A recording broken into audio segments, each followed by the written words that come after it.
Welcome to Bread and Beer. While the Mesopotamians invented beer, including using a straw to avoid the sediments and herbs, ancient Egyptians perfected the brewing method. Egyptian beer's quality was determined by alcohol's strength, color, and flavor. During the Pharaonic era, beer was the most commonly used and important alcoholic beverage. The state and temples used it, along with bread, as payment to workers, and it was included on the lists of food offerings to the gods and the deceased.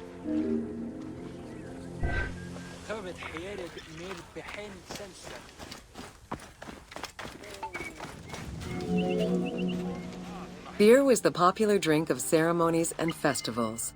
The Festival of Drunkenness was even dedicated to it. Considered to be quite nutritional, beer was also significant in the day-to-day lives of ancient Egyptians. Egyptian adults and children consumed beer with all of their meals, and medical texts include hundreds of remedies that contain beer.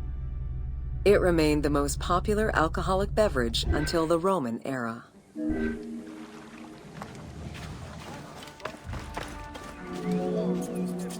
Recipes for beer varied over time and depended on the quality of the materials. Bakers and brewers typically worked alongside one another at the same workshop or house.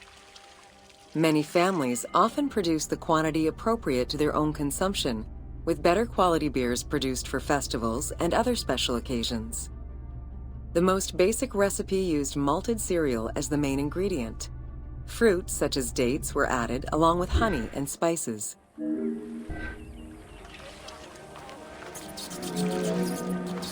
Once baked, bread would be crumbled into the brew to start the fermentation process. Adding grain enzymes would break down the starches, turning them into sugar and creating a thick mash.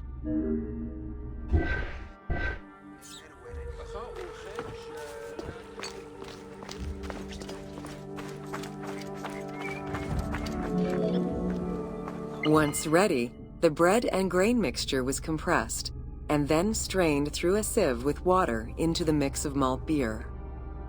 Once fermented, the beer mash was transferred to large containers and again compressed by foot or with pestles.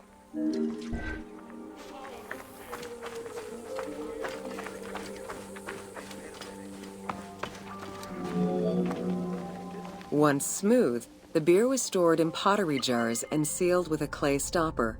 It probably couldn't be kept for long and likely had a thick, pasty appearance and texture. Very little was wasted. Leftover grains were reused to make sourdough bread or combined with the next batch of beer.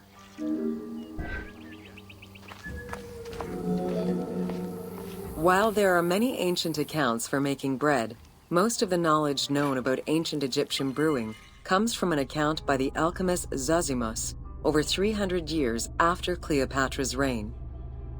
More recently, Dr. Delwyn Samuel, an archaeobotanist, has proposed alternate antique techniques to brew beer. However, experts are unable to replicate an authentic beer since not all of the techniques and ingredients used by ancient Egyptians are known yet.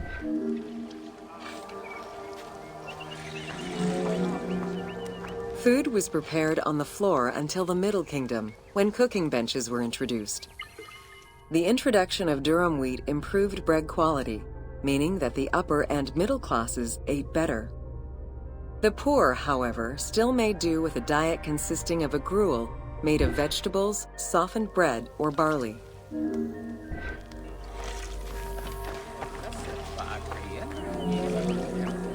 Dough was kneaded by hand or foot, and when sufficiently blended, additional items were added, such as fruits, nuts, honey, and spices.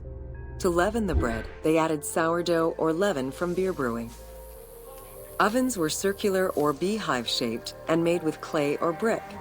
If there was no oven at all, a bread maker used the hot sand to bake flatbread, a technique still in use by some Berbers today.